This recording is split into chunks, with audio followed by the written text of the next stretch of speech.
देश का middle class आदमी आदमी नहीं डैश होता है, और वो चाहे जितना भी टैलेंटेड हो इसी में दब के मर जाएगा। ये बहुत फेमस डायलॉग है, और आज ये डायलॉग आज सत्य साबित होते हुए भी दिखता है।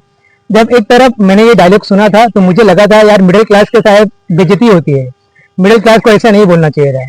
पर जो आज वर्तमान कंडीशन है उसे देखकर ऐसा लगता है ये डायलॉग शायद मिडिल क्लास को देख के ही बनाया गया होगा।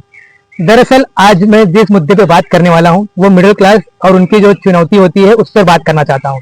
आज न्यूज ऑफ भारत और मैं शैलेश तिवारी आपके सामने ये प्रसंग लेके आया हूँ। ध्यान से सुनिए और समझिए कि मेरी बात कहने का क्या मतलब है। देखिए ना, आज से कई दशकों पहले जो हमारे नेता थे उनके पास कुछ नहीं था, पर आज उनके पास सब कुछ है। गाड़ी है, बंगला है, दौलत है, और जो उनके सपोर्टर होते हैं जो आम आदमी, उनके पास क्या है? ठुल्लू। और क्या है? ये जो जनता के पास ठुल्लू है उसका कारण और उसकी जो महत्वपूर्ण चुनौती है वो आम आदमी है, और जो आम जनता है मिडिल क्लास, वही उसका मुख्य कारण है। जबकि ये हमारे नेता आज से कुछ दशकों पहले जो हमको ये वादा करके आज राजनीति में आए थे कि हम आपका विकास करेंगे, ये जनता का विकास नहीं, ये अपने घर और परिवार और अपने जमीन जायदाद जो होता है ना उसका विकास कर रहे थे।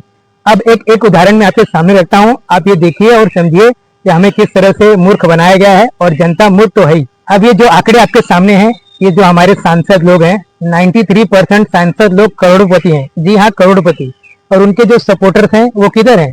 वो कहीं अन्य राज्यों में नौकरी कर रहे हैं, कहीं पे बेगारी कर रहे हैं, कहीं पे चोरी डकैती कर रहे हैं, और अपने नेता को टाइम पे वोट दे रहे हैं और उन्हें जिता रहे हैं और उन्हें और करोड़पति बना रहे हैं। अब ये जो आंकड़ा देखिए आपके सामने, हमारे देश की जो बड़ी पार्टी है कांग्रेस और बीजेपी, इसके टोटल 36 एमएलए हैं। जी हाँ, जिसमें से 14 बीजेपी के और 11 कांग्रेस के, वो सबसे करोड़पति एमएलए हैं। अब सोचिए, यही लोग आपस में झगड़ा करते हैं, हमें और आपको लड़ाते हैं, और ये देखिए कितने करोड़पति हो गए हैं। ये बात तो हुई नेशनल पार्टीज की। जो अन्य राज्य की छोटी छोटी पार्टी है ना, वो भी कम नहीं है भैया, उनको मत कम समझिए। उनके सांसद भी लय भारी हैं। जी हाँ, उनके पास भी करोड़ों रुपए घपचे मार के रखे हैं।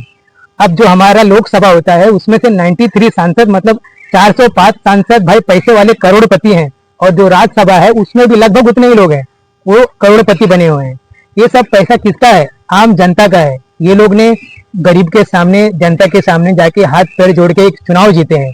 ऐसे ऐसे वादे किए थे, रोजगार देंगे, हॉस्पिटल देंगे, नौकरी देंगे, शिक्षा देंगे, और आज सब टाइम फिक्स हो गया है। इसके पीछे मेन कारण जनता है। जनता जो टुच्चो पैसे के लिए, जातिवाद के लिए अपने